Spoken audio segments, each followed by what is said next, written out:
All right, it really is good to see all of you here again this morning. We have to do a couple of things. We have a keynote speech coming up from the governor of the central bank, John Rongambwa. But before that, we have a few things to do. One is on your tables, you see the surveys from your feedback surveys from yesterday, day one. The reason we put them out there again is that we asked you to fill out the surveys. There are 300 people in the room. We received 62 surveys last night. So we would like you to take a couple of minutes now and please fill out your impressions of yesterday. Remember what happened yesterday. There's a listing of the various events. Which ones did you like? Which ones did you like a little less? If you have any comments. So take a couple of minutes. If you haven't done it already, for the 62 people who have, thank you very much. But for everybody else, please fill out the surveys. While you're doing that, I'm going to come around and talk to you, because they asked me to come on the stage this morning and sum up what happened yesterday. And I thought, why should I do all the work? You're smart people, you can figure this out too. So I'm going to come around and I'm going to ask you one question at random. And that question is, what is the one moment that you remember from yesterday? What is the one moment that marked you, that made an impression on you? So I'm going to come around and just talk to you while you're all filling out the surveys, because you're all in the mood of yesterday. Let me come around and talk to you and see one thing that struck you about yesterday, one moment, what impressed you, something that sticks in your mind, okay? Let me come around. Yes, Vicky. What? Oh, do I have to talk? Yes, you do. Into the mic? Oh, I thought it was just with you. Okay. Oh, well. Here we go. Yes. You can stand up. Sure, I'll stand up. So people can see you. Yeah. Thank you. Oh, well, I need my glasses. So the one moment for me was in the opening remarks with Anne, when she talked about this being a very disruptive time, which I think it certainly is in our industry, and that if we find a way to get the 2 billion people that are left without opportunities for financial inclusion, we can see economic GDP growth of 6%, and it will create 95 million jobs. That was impressive. From the McKinsey study, exactly. All right, very good. All right, anybody else? I see some hands going up. I'm going to pick some people who aren't putting up their hands, but let's do the hands first. Okay, sorry, and just identify yourself, please.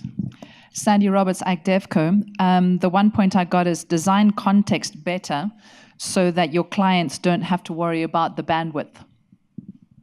Excellent, very good. Oh, one more. All right. Simona Hajduk with Opportunity International. One big idea that and line that I got from yesterday, one of the session, is that market would not evolve to your business model. So you should get your business model to evolve to the market. Yeah, I noted that remark as well. Yes, I'm coming to the back of the room, so people back here, get ready, all right? Yes, sir. Who are you and what impressed you? I'm Robert Stone. I'm with Savings at the Frontier. It was Elder Shafir's comment about the value of the bandwidth we free up by making people stop worrying about financial issues. The less time they have to go to the bank or worry, the more time they have to think about health and education. And I knew that, but I never thought that we need to bring that in. And I was really interested in how the randomistas will find an RCT to test that. Sounds like a challenge to me. All right. Anybody else? Okay, then I will, there's a hand going up here. One moment from yesterday that sticks out in your mind. Actually, I'll come back to you in a second. One moment. Who are you? Yes, I'm Amelia Greenberg with the SPTF, and the one moment that sticks out is the image of the trains running through your head with all your worries and distracting you from what you're supposed to be doing. Very good. More in behavioral science. Yes, ma'am. Stand up. Hi, I'm Juliet from FSD Africa. There were lots of moments that stood out for me yesterday. Again, another Eldar moment about sort of the context not just being about political, country-based things, but the context in terms of the moment at which you're delivering the service that you're trying to deliver, and thinking about it from a sort of micro context, not just from a macro context. Very good. Thank you. All right, I'm coming over to that side, so people over there get ready. All right, yes, sir. What impressed you? Sorry, good morning. Paul Musoke, FSD Africa. I think to the statement from Rose Goslinger, she said it a couple of times yesterday, around how alternative data could be of value to help us reach more rural people and women. Perfect, very good, thank you. All right, let me wander to the back here. Sometimes at the front you can't see people at the back and you don't get a chance to speak. So who has something to say about yesterday that struck them? There's, oh, people at the back here. Very good. 1 second. Yes, ma'am. Renee Chabero from Pamiga. What I like the most is Nick of Mcopa, because when he started, I thought he was an energy provider. And at the end, he said that he's a financial inclusion person. So that was quite striking. Thank you. My name is Herman Messon from UNCDF Microlead Program. I realized the power of empowering, especially from the keynote speech. There was an analogy that, when you explain to a Black American or an African American that, he's as good as, any other person, he can perform better. Meaning that if we are able to explain the same to our women or to the low-income person, their performances in terms of, providing or improving their living condition can really be impacted powerfully. Thank you. Really understanding your client and approaching them from their point of view. Exactly. Very good. Yes, sir. Good morning. My name is Ross Nathan from Vision Fund. What I liked the comment about is you need to invest to reap in data analytics. That was very powerful. Thank you. And you can use that now in your work, right? Exactly. All right. I'm wandering over here. Who else? Anybody else have something memorable about yesterday? You're filling out the forms now, so you should be reminded of everything that you were doing. All right. This table seems very quiet over here. Okay. You, madam, what do you remember? What's the one point? Okay, for me, the topic on data. By the way, my name is Faith. I'm with Tiggle Wonder. So what was so striking for me was the discussion on data, using data to come up with informed, customer value propositions, and the very important topic of, protecting the data that the customer entrusts us with. So client protection was also a big thing for me.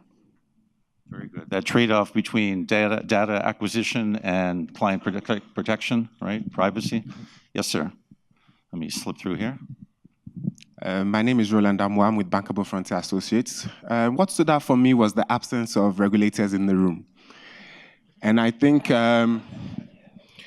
given where we're going, particularly with data analytics and the regulatory environment that regulate how you access and process data, how you share data sharing protocols, I think it's really important that we have a bit more regulators in the room and to engage them a lot more effectively. Yes, the poor regulator was outnumbered, wasn't she? Right. We'll try and do that next year as well. More regulators, exactly. All right. Anybody else? I hear my name back there. Young man, can we have your opinion, please? I really love him. Gerard Coetzee, CGAP. I think I agree with everything that's been said, but the one thing that stood out for me is a very pragmatic thing where Nick, you had said, to really make these things work, the technology is 20%, but the operational effort is 80%. And I'm just plugging our session for today because we're going to speak about it. Thank you, young man. Very good. All right. I'm coming back here. Keep the hands up.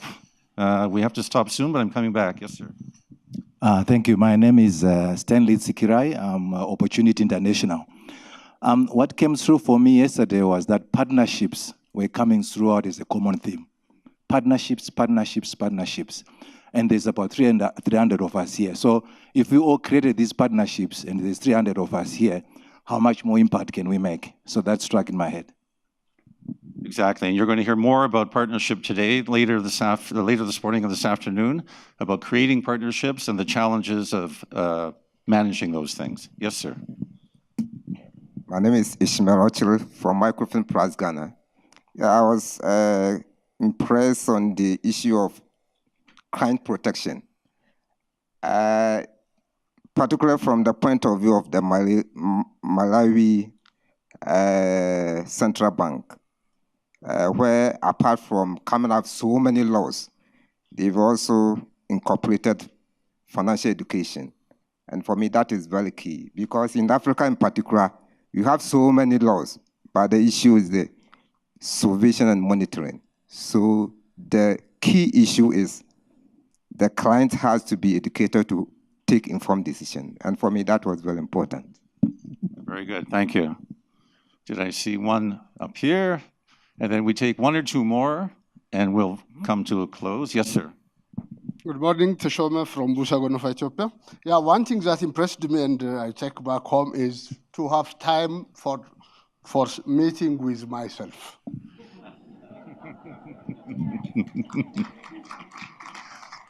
Self-meetings, I like that, very good. Anybody else? Yes, I'm going to come over here.